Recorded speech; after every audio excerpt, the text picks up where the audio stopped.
నీ దాసులన్నీ చేతులకు అప్పగిస్తూ ఉన్నాను. నేను బైబిల్ కళాశాలన్నీ చేతులకు అప్పగిస్తూ ఉన్నాను. తోటి దైవ సేవకులు, జిఎఫ్ఐ దైవ సేవకులు అందరి కొరకు నేను ప్రార్థన చేస్తూ ఉన్నాను. పేరే పేరు వరుస మీరు దీవించి ఆశీర్వదించమని, ఇంకను రానున్న దినాలలో సంఘపు సరిహద్దులను మీరు విశాలపరచమని యేసు పరిశుద్ధ నామములో ప్రార్థించి వేడుకుంటున్నాను తండ్రి. ఆమేన్.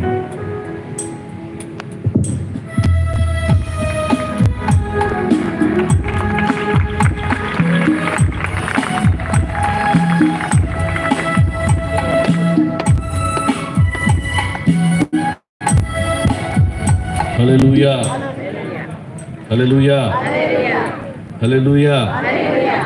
మంచిది. చాలా శ్రేష్టమైనటువంటి వర్తమానాన్ని దైవ సేవకుల ద్వారా మనం విన్నాం.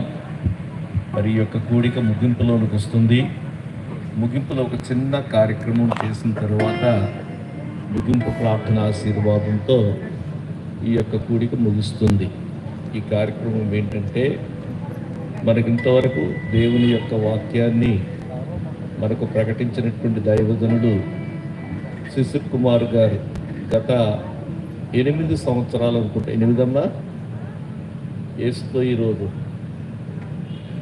గత 8 సంవత్సరాల నుండి ప్రతిరోజు కూడా ఉదయం యేసుతో ఈరోజు అనేటువంటి కార్యక్రమం ఒక అరగంట సేపు దేవుని యొక్క వాక్యాన్ని ప్రకటిస్తూ ఉన్నారు. 8 సంవత్సరాల నుండి ఎడతెగక చెప్పడం అంటే చిన్న విషయం కాదు, చాలా కష్టమైనటువంటి పని. అలాంటి భారభరితమైనటువంటి పని గత 8 సంవత్సరాల నుండి చేస్తూ ఉన్నారు. మరి శిశిర్ కుమార్ గారు ఇలా చేయడానికి గల కారణం చెప్తున్నాను చూడండి. నేను అబుదాబిలో ఉన్నప్పుడు చూశాను. నేను రాత్రి తెల్లవారుజామున 3 గంటలు పడుకుంటారు ఆయన.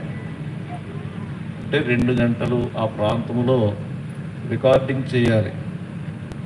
రికార్డింగ్ చేయడంలో మరి పాస్టర్ గారు ఎంతో సహకరిస్తూ ఉన్నారు. పాస్టర్ గారు సహకరించకపోతే చేయలేరు. మరి ఆ పరిచర్య, అలాగే పాస్టర్ గారు కూడా ఓమిరు మన్నా అనేటువంటి అనుదిన దేవుని యొక్క వాక్యం మరి ఆన్లైన్, దాన్ని ఏమంటారు, వాట్సాప్లో అది కూడా చేస్తూ ఉన్నారు, యూట్యూబ్లో. అలాగే పత్రికా పరిచర్య గత 8 సంవత్సరాలు అవుతుంది పత్రిక పెట్టి అమ్మా 22 సంవత్సరాల నుండి పత్రికా పరిచర్య జరిగిస్తూ ఉన్నారు.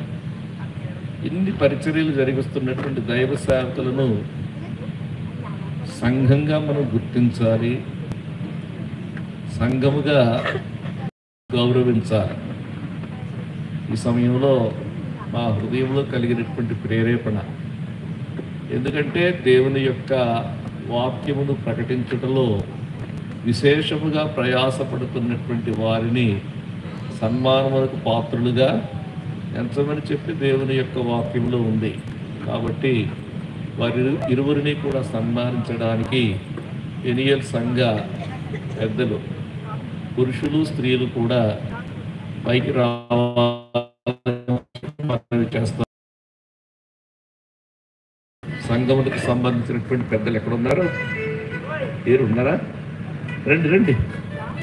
అలాగే స్త్రీలు ఎవరెవరు ఉన్నారు? 2 అమ్మ ఇక్కడ ప్రార్థన ఆశీర్వాదం అయిపోయిన తర్వాత వెళ్ళిపోదురు. కానీ ఒక్క నిమిషం ఆశీర్వాద ప్రార్థన చేసేస్తాను.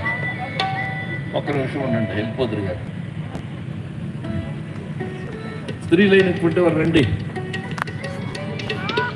అమ్మా.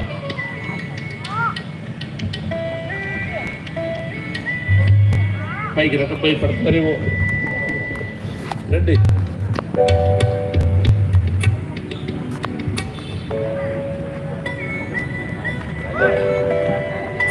మంచిదండి, దేవునికి స్తోత్రం కలుగును గాక. మరి దైవ సేవకులను సన్మానించాలని చెప్పి పెద్దలను నేను ఆహ్వానిస్తూ ఉన్నాను. అలాగే స్వాములకు నువ్వు కూడా రా, మరి నువ్వు కూడా జిఎఫ్ఐ రండి, పెద్దలు రండి.